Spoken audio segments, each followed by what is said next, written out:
Greetings in the precious name of Jesus Christ. यीशु मसीह के नाम में मैं आप सभी का अभिनंदन करता हूँ। Welcome to this Hindi episode of Benson Ministries. और मैं आप सभी का इस हिंदी इवेंशन मिनिस्ट्री में आप सबका स्वागत करता हूँ। Believer in Jesus Christ lives in the midst of a desperate generation. और जो विश्वासी जो लोग हैं वो आज के टाइम पे बहुत ही जो मायूस जो पीढ़ी है उसके बीच में रह रहे हैं। Believer is one who found answers to life. और विश्वासी वो होते हैं जिन्हें जो है कि जो जीवन का जो उत्तर है वो मिल गया है, मकसद मिल गया है। There are many needy people who do not seem to have found answers to their problems in life. और यहाँ पे बहुत सारे ऐसे जरूरतमंद लोग हैं जिन्होंने अपने जीवन का मकसद, अपने जीवन की जो जरूरतें हैं उन्होंने उत्तर नहीं मिला है। So every Christian is a part of the answer to the world's need. और हर एक जो विश्वासी है वो इस संसार की जो जरूरत है उसके उत्तर का एक हिस्सा है। Proverbs 29:19, I repeat. Proverbs 29 verse 18 says, where there is no vision, the people perish, but he who keeps the law, happy is he. जहां दर्शन की बात नहीं होती वहां लोग निरंकुश हो जाते हैं और जो लोग व्यवस्था को मानते हैं वो धन्य होते हैं। इसमें proverbs 29:18। The vision and the law point to the Bible. और दर्शन और जो व्यवस्था होती है वो बाइबल की तरफ पॉइंट करती है, बाइबल को दर्शाती है। Every spirit-filled believer should witness and share his faith and testimony with others. और हर एक जो विश्वासी जो आत्मा से भरा होता है उसको जो अन्य जाति है उनको अपनी गवाही बतानी चाहिए और उनको खुदा के बारे में बताना चाहिए।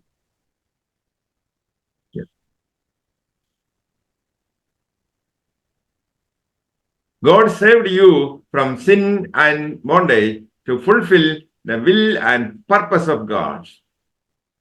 और खुदा ने आपको बचाया उस पाप से, बंदिशी से जो बचाया कि हम जो दास थे उससे बचाया ताकि हम जो खुदा की जो इच्छा है, जो उद्देश्य है उसको पूरा कर सके।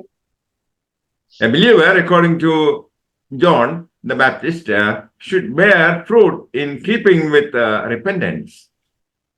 और यूहन्ना बपतिस्मा देने वाले के हिसाब से उसने बताया है कि जो एक विश्वासी होता है उसको पश्चाताप के साथ उसको फल को लेकर आना है।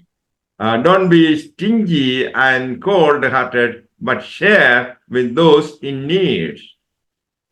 और आप बिल्कुल भी कंजूस ना हो और एकदम से अपने हृदय को ऐसा ना रखें कि आप अपने सुसमाचार जो खुदा ने दिया है वो जरूरतमंद के साथ नहीं बांटते। Tax collectors should be fair and behave justly. और जितने भी जो चुंगी लेने वाले होते हैं उनको हमेशा अच्छी तरीके से उनको बिहेव करना चाहिए, उन्हें फेयरली बिहेव करना चाहिए सबके साथ। Those who serve military should not steal, don't lie or be greedy. और जो लोग हमारी जो सेवाएं होती है इसमें मिलिट्री में जो काम करते हैं उनको कभी भी उनको ज्यादा उन्हें लालची नहीं होना है, उन्हें चोरी नहीं करना है। When Jesus comes and finds you not bearing fruit to the glory of God, then you will be punished. और जब यीशु मसीह आएंगे और आपको देखेंगे कि आप बिल्कुल भी फल नहीं ला रहे हैं तो फिर वो आपको सजा देंगे। Galatians chapter 5 verse 22 says, love, joy, peace, long-suffering, kindness, goodness, faithfulness, meekness, and self-control are the characteristics of a true Christian. गलतियों की किताब उसका 5 अध्याय उसके 22 में हम देखते हैं कि पर आत्मा का फल प्रेम, आनंद, शांति, धीरज, कृपा, भलाई, विश्वास, नम्रता और संयम है। The true Christian should do good deeds to meet the pressing needs of others. और एक अच्छा विश्वासी जो होता है उसे ये सारे फल लाने चाहिए और दूसरों के जो अन्य जाति के लोग हैं उनकी जरूरतों को पूरा करना चाहिए। To bear good fruits one must live in Jesus Christ.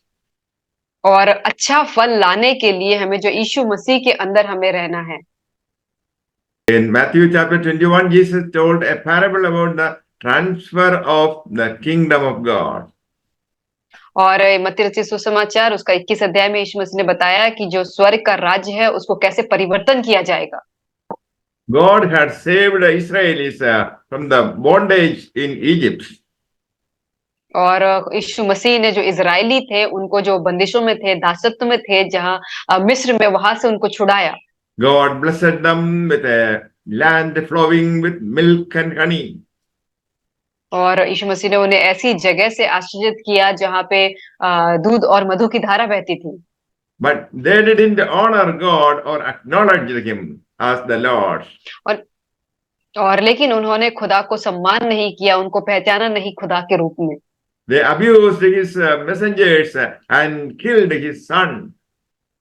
और उन्होंने जो भी सुसमाचार देने के लिए आते थे उनको उन्होंने गलत तरीके से उनका व्यवहार किया, उनके और उनका जो पुत्र था उसको मार डाला।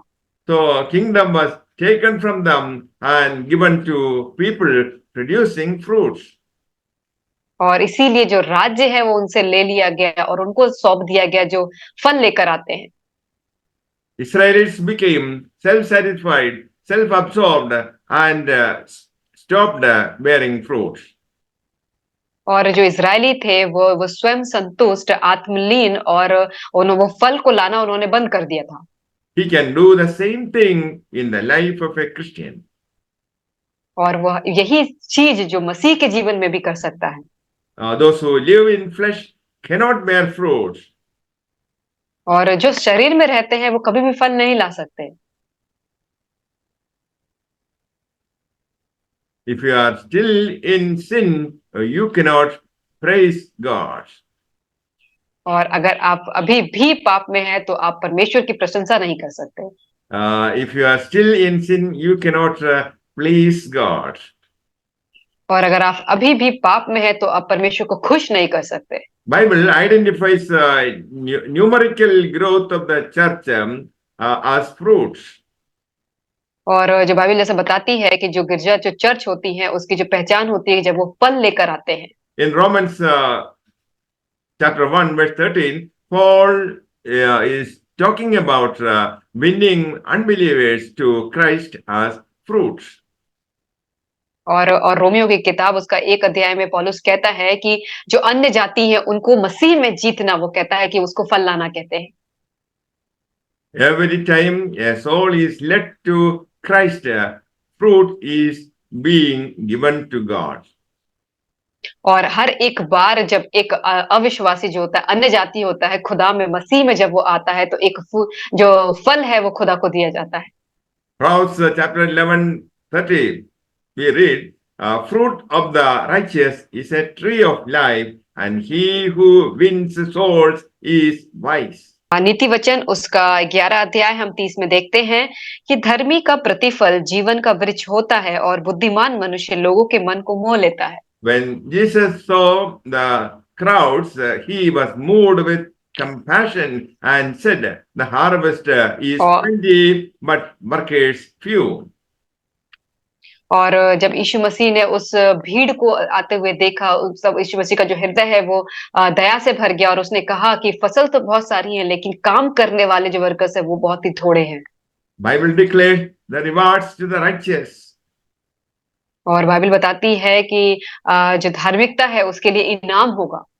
Daniel chapter 12 verse 3. They that be wise shall shine as the brightness of the firmament, and they that turn many to righteousness as the stars forever and ever. और दानियल की किताब उसका 12 अध्याय उसके 3 में ऐसा लिखा है, तब सिखाने वालों की चमक आकाश मंडल की सी होगी और जो बहुतों को धर्मी बनाते हैं वे सर्वदा तारों के समान प्रकाशमान रहेंगे। The wise are them who live for God and do everything they can to take the gospel to others. और बुद्धिमान व्यक्ति वही है जो खुदा के लिए जीता है और हर एक काम वो करता है जिसके जरिए वो अन्य जातियों में सुसमाचार का प्रचार कर सके। May the Lord bless you all with these words. Amen. परमेश्वर आप सबको इन वचनों के द्वारा आशीष करें। आमीन।